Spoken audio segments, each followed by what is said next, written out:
আসসালামু আলাইকুম।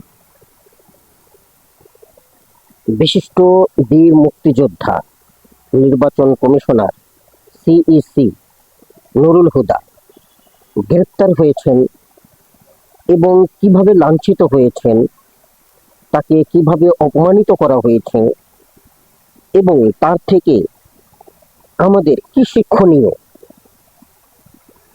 সেই ব্যাপারে আমি একটি ভিডিও করেছিলাম। ভিডিওটির লিংক আমি নিচে দিয়ে দিয়েছি, চাইলে দেখে নেবেন। পুরো ভিডিওতে আমি একবারও তিনি যে বিশিষ্ট বীর মুক্তিযোদ্ধা ছিলেন উচ্চারণ করিনি, কারণ তাকে যে লাঞ্ছিত করা হয়েছে, অপমান করা হয়েছে, তাতে ওই শব্দটা উচ্চারণ করতে আমার বিবেকে বাধা দিয়েছে। আমি পারিনি, এতটা অসম্মানিত করতে আমি তাকে পারিনি। সেই জন্য আমি ওই শব্দটি উচ্চারণ করিনি, আজ করলাম। কারণ এই মুরব্বীর একটা ভিডিও দেখেছি আমি, সেই ভিডিওতে তিনি অত্যন্ত করুণ সুরে, মর্মাহত ভাবে, বেদনাক্রান্ত মন নিয়ে এই সিইসি নুরুল হুদার জন্য তিনি কিছু বক্তব্য রেখেছেন। বীর মুক্তিযোদ্ধা কে এম নুরুল হুদা, আপনার কাছে ক্ষমা চাইবার মতো সাহস আর আমাদের অবশিষ্ট নেই। আপনারা সম্মুখ সমরে থেকে জীবনের ঝুঁকি নিয়ে এই দেশকে স্বাধীন করেছিলেন। আপনাদের ত্যাগের বিনিময়ে অর্জিত স্বাধীন দেশে প্রকাশ্য দিবালোকে আপনাদের গলায় জুতার মালা পরানো হবে, আপনাদের মুখে জুতা দিয়ে পেটানো হবে। আপনার মতো আরো অনেক বীর মুক্তিযোদ্ধা এ জাতীয় ভাবে অপমানের শিকার হবে। এই দুঃস্বপ্ন নিশ্চয়ই আপনারা মুক্তিযুদ্ধে যখন যান জীবনের ঝুঁকি নিয়ে, তখন এটা ভাবেননি। এ কোন দুঃস্বপ্ন? নিশ্চয়ই এই আরাধনা আপনারা করেননি। আজকে তিনি পড়ালেখা করে সার্টিফিকেট অর্জন করে নিজ যোগ্যতায় যে সচিব হয়েছিলেন, তারপর রিটায়ার করার পরে আবার নির্বাচন কমিশনার হয়েছেন, এটা সম্পূর্ণ তার যোগ্যতায়। আপনি প্রতিযোগিতামূলক পরীক্ষার মধ্য দিয়ে সিভিল সার্ভিসে এসেছিলেন, নিজ যোগ্যতায় আপনি সচিব হয়েছিলেন, রিটায়ার করার পরে আপনি প্রধান নির্বাচন কমিশনার পদে নিয়োগ পেয়েছিলেন। এই কথাটি উনি বলেছেন। আবার আমিও এই কথাটি আমার ভিডিওতেও বলেছি। উনি যে কথাটা বলেছেন যে এমন একজন বিশিষ্ট বীর মুক্তিযোদ্ধা যিনি দেশ স্বাধীন করার জন্য নির্ভীক এবং দুঃসাহস নিয়ে যুদ্ধ করেছেন, এই বাংলাদেশের জন্যই কি আমরা জীবনের ঝুঁকি নিয়েছিলাম? দেশকে স্বাধীন করার জন্য। আজ সেই দেশে তাকে এইভাবে লাঞ্ছিত হতে হবে, এইভাবে অপমানিত হতে হবে, এটা যদি ঘুণাক্ষরেও একবার ভাবতেন, তাহলে হয়তোবা এই ডিসিশন তিনি নাও নিতে পারতেন, কিংবা দেশ স্বাধীন করার প্রয়োজন মনে করতেন না। কিংবা তিনি বলতে চেয়েছেন যে কি করে সম্ভব, উনি এটা ভাবতেই পারেননি যে যে দেশকে আমি স্বাধীন করব সেই দেশের মানুষ আমাকে ফুলের মালা ব্যতীত অন্য কিছু দিয়ে বরণ করবে।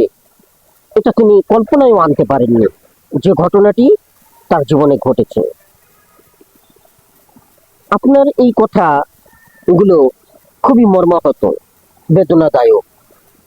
উনার প্রতি যে অপমান হয়েছে, উনি যে লাঞ্ছিত হয়েছে, তা সম্পূর্ণভাবে আমিও নিন্দা জ্ঞাপন করি। কিন্তু মুরব্বী, আপনার কাছে আমার জানতে ইচ্ছে করে, আপনি কি বলতে পারেন, একটু যদি বুঝিয়ে বলেন, আপনিও তো বিভিন্নভাবে বিভিন্ন কথা বলেছেন, তাই আপনার কথার পরিপ্রেক্ষিতেই আপনার কাছে আমি প্রশ্ন রাখছি। আপনি একটু বলেন তো, উনি দেশ স্বাধীন করেছে বলে উনি যদি অন্যায় করে, উনি যদি চুরি করে, ডাকাতি করে, উনি যদি ছিনতাই করে, উনি যদি দুর্নীতি করে, দুর্নীতির মাধ্যমে শত শত পরিবারের মাথা ব্যথার কারণ হয়ে দাঁড়ায়, সেই সমস্ত পরিবারের নিঃস্ব হওয়ার কারণ দাঁড়ায়, তাহলে সেই ব্যক্তিকে কিভাবে শাস্তি দেওয়া যেতে পারে? শুধুমাত্র আইনেই সোপর্দ করলেই তার সমাধান হয়ে যায়? যদি কোনো অভিযোগ থাকে, সেটা আইনানুগ প্রক্রিয়ার মধ্য দিয়ে সম্পন্ন হতে পারে। আইনের সুষ্ঠু প্রয়োগের কথা আপনি বলেছেন, যে আমাদের দেশে এখন আইন কোথায়? কোথায় আইন, কোথায় প্রশাসন, কোথায় সশস্ত্র বাহিনী যারা এগুলো দেখতেছে না? কি হচ্ছে বাংলাদেশে? প্রশাসন আছে কি নাই বুঝতে পারছি না। পুলিশ, প্রশাসন, সশস্ত্র বাহিনী কাউকেই এগিয়ে আসতে দেখছি না। থাকবে কি করে আপনি বলেন তো? আপনার কাছে আমার প্রশ্ন, থাকবে কি করে? বিগত ফ্যাসিস্ট সরকার আমলে উনিও তো একজন দেশের প্রধানমন্ত্রী ছিলেন, শেখ হাসিনা। উনিও তো দেশের শাসন ক্ষমতা, প্রশাসন, র্যাব বাহিনী, সশস্ত্র বাহিনী সবকিছু পরিচালনা করেছেন। উনার আমলেই তো মানুষকে গুম খুন করা হয়েছে, কিছু না বলে তাদের পরিবার থেকে তাদের সদস্যকে উঠিয়ে নিয়ে গিয়েছে। তাহলে তখন কোথায় ছিল আইন? আজকে আপনি প্রশ্ন করতেছেন আজকে আমাদের আইন কোথায়, আমাদের প্রশাসন কোথায়, সশস্ত্র বাহিনী কি করেন? এই ব্যাপারগুলো কেন দেখছেন না? এর জন্য আপনি লজ্জিত। কিন্তু আপনার এই লজ্জার কারণটা কি আসলে সঠিক? একটু ভেবে দেখুন তো, তখন কোথায় ছিল আমাদের আইন? যখন মানুষ বিগত সরকারের আমলে, সেই ফ্যাসিস্ট সরকার আমলে কোনো একটি কথা, টু শব্দ উচ্চারণ করতে পারেনি। যদি কোনো কথা তাদের সম্বন্ধে বলেছে, সেটা ভালো হোক সে মন্দ, যদি তাদের বিবেকে লাগে যে না এটা ভালো হয়নি, তখন তাকে সেই বাড়ি থেকে তাকে উঠিয়ে নিয়ে এসেছে। ছোট্ট একটা শিশু পর্যন্ত রেহাই পায়নি। আপনি শুনলে অবাক হবেন, মানে শুনলে অবাক হওয়ার কিছু নেই, সরি, আপনি ভালো করেই জানেন পদ্মা সেতুর একটা নাট বল্টু খোলা ছিল, এক ব্যক্তি সেইটা দেখিয়েছে এবং কিছু কথা বলেছে, সেই জন্য সেই ছেলেটার জীবনটাকে নষ্ট করে দেওয়া হয়েছে, তার ক্যারিয়ারটাকে নষ্ট করে দেওয়া হয়েছে, তার ভবিষ্যৎটাকে নষ্ট করে দেওয়া হয়েছে। আপনি বলতে পারেন তখন আমাদের প্রশাসন কোথায় ছিল? তখন প্রশাসন কি করতেছিল? তখন তো আইনের সুষ্ঠু ব্যবহার হয়েছে আপনি বলতে চাচ্ছেন। তখন এই আইনের ব্যবস্থা কেন এরকম ছিল? তখন আপনার এই মর্মাহত বেদনা, ভারাক্রান্ত মন নিয়ে এই কথাগুলো কোথায় ছিল? তখন আপনি কেন এই ধরনের কথাগুলো বলতে পারেননি? আজকে আপনি সিইসি নুরুল হুদার জন্য এই কথা বলতেছেন। আজকে আমি যদি আপনাকে বলি, এই যে 24-এর যে বিপ্লব হয়েছে, গণবিপ্লব হয়েছে এবং ছাত্র জনতারা যে বিজয় এনে দিয়েছে, তাতে বাংলাদেশে আজকে যে পরিস্থিতি হয়েছে, অর্থাৎ নতুন ভাবে, স্বাধীনতা তো অনেক আগেই হয়েছে, নতুন ভাবে যে আরেক স্বাধীনতার আমেজ আমরা পেয়েছি, এবং বৈষম্যমূলক যাতে না হয়, সেই জন্য বৈষম্যহীন ভাবে যাতে সবকিছু চলে, সেই সংস্কারের জন্য যে ছেলেগুলো, বিশেষ করে কিছু ছেলে যারা আত্মহত্যা দিয়েছে, যাদের নাম আমি না বললেই নয়, যেমন সার্জিস, নাহিদ, হাসনাত আব্দুল্লাহ, আসিফ, আরো অনেকেই আছেন, আমি বিশেষ করে তাদের নামগুলো বললাম।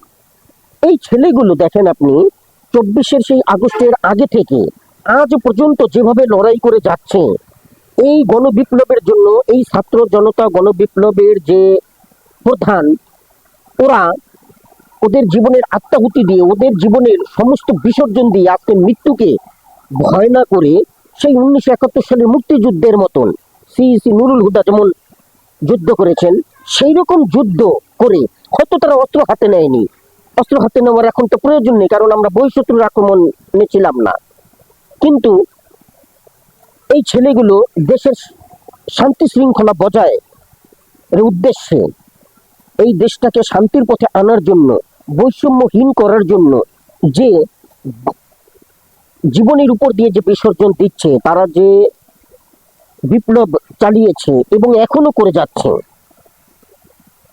এই ছেলেগুলোর কথাই আমি আপনাকে বলি। আজ থেকে 10 বছর পরে এরাও কিন্তু আজকে নির্বাচনে দাঁড়িয়েছে, এরাও রাজনীতিবিদ হবে, দেশকে পরিচালনা করবে, এবং আমি চাই সর্বতভাবে এরা দেশকে পরিচালনা করুক।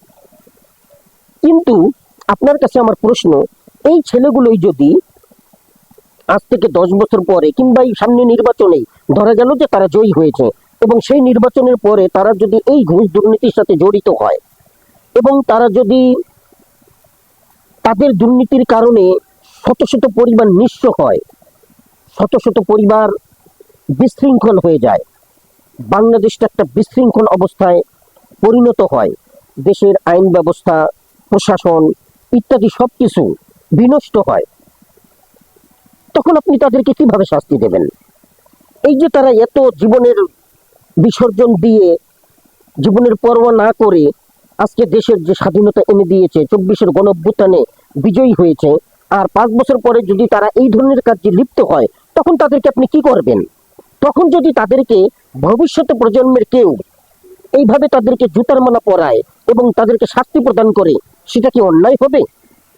আপনার কাছে আমার প্রশ্ন, আপনি একজন মুরব্বী মানুষ, আপনার সমস্ত দাড়ি গোঁফ সবকিছু পেকে গেছে, আপনার যথেষ্ট বুদ্ধি হয়েছে, আপনি যথেষ্ট জ্ঞান রাখেন, আমি খুব ভালো করেই জানি আপনি যথেষ্ট জ্ঞান রাখেন। সেই জ্ঞানের আলোকে আপনি একটু আমার এই প্রশ্নগুলোর উত্তর দেবেন, এবং পারলে নতুন করে আরেকটি ভিডিও করে এই কথাগুলো বোঝাবেন। আপনার কাছে আমার এটা জানার বড় ইচ্ছা রইল। ধন্যবাদ। আসসালামু আলাইকুম।